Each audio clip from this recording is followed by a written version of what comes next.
Hello, everyone, and welcome back. Today, I want to share a little story about wholesome blessings through trust. Now, obviously, the Lord always showers blessings to us, whether or not we see it or that we're blind to it, perhaps, but they are always wholesome. What does wholesome mean? It feeds to your health. It makes you feel good physically, mentally. It's suggested that perhaps it's good for your well-being or for your even your moral health. It's like you get together and have a wholesome family entertainment. You feel fulfilled after the event. Your kids feel blessed. Everybody's smiling. In fact, even though it may be a busy day, you might have felt rest in your soul, so to speak. God doesn't just give blessings. He gives wholesome blessings, the way that it feeds your soul. And I feel like he did that for me this past week.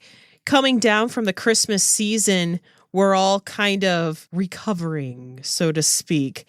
We're sleeping a little more. We tend to the needs of our house that perhaps were neglected, maintaining things, fixing or cleaning things for the new year, eating the food from the cupboards and freezer that might have built up from overbuying, et cetera, et cetera.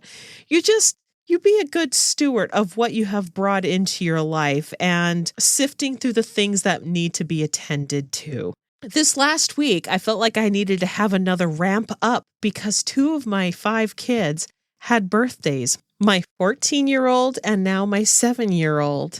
And quite frankly, I was worried because every year I face this fear of I have to live up to Christmas expectations, big presents, a day full of excitement sewing into them.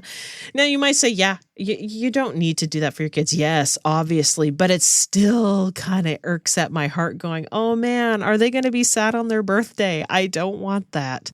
Now, after going through this for several years in a row, there's a little bit more spiritual maturity and awareness that an individual doesn't necessarily ask for so much. And the mental anguish that I put myself through, my children aren't putting me through that. I am. And so I was much more prayerful and saying, okay, what are my children's expectations? And Lord, things are a little tight right now. And I need to just wait on you, God. What do you want me to do to bless my kids?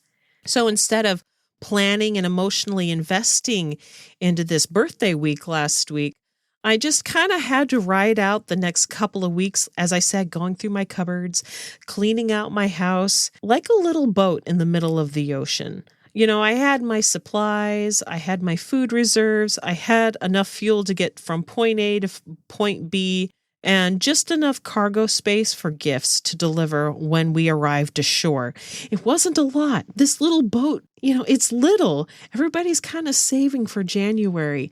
And there's a little fear on the back of your mind going, oh man, if I face a storm, am I going to sink?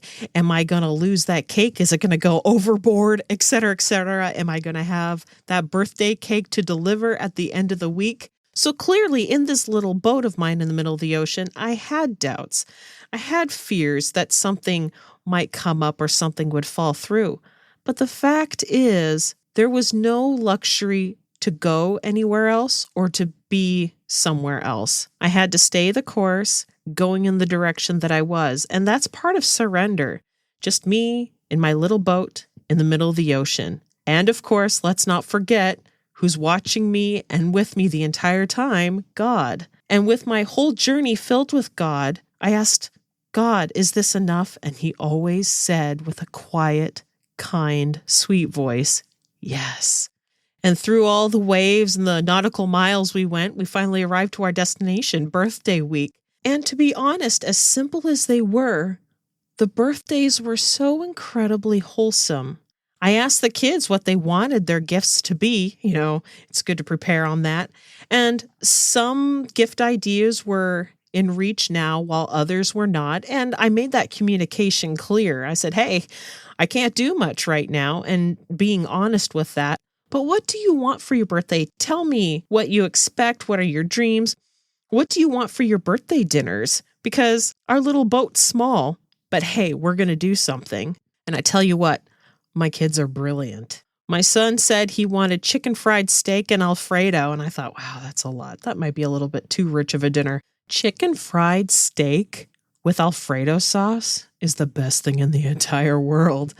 And then he wanted a rich chocolate cake with frosting, and he did it all himself. His confidence went up, and oh my gosh, it was the best chocolate cake I've ever had. My daughter did want an elaborate cake. In fact, she wanted a Jesus-themed cake, but I didn't have the frosting tips and supplies to carry out this mission or the time.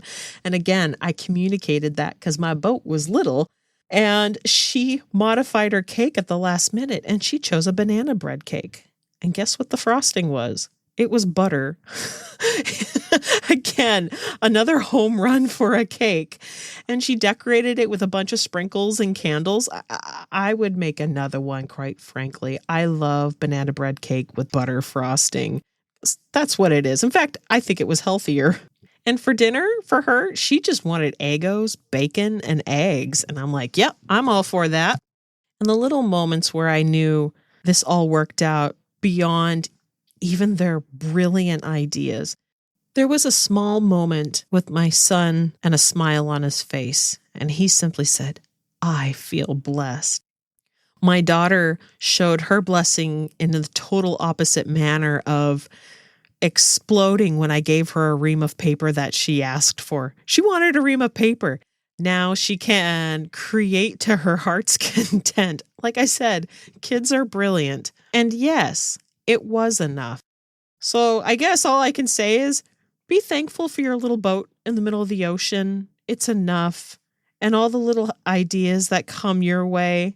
Oh my goodness. There's laughter, there's joy, there's surprise, even in the little things like my daughter exploding with the ream of paper.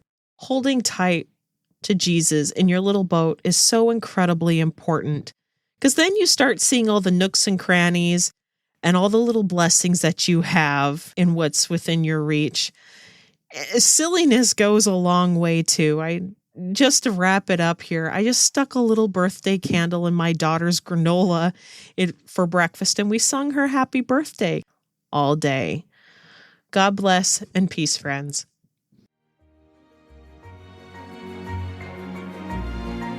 Thank you for joining us today. Check back every Tuesday through Thursday as we drop new episodes and news. Feel free to follow, or if you would like to know more information about Way of the Holy Family, please click the link below to our website, wayoftheholyfamily.com.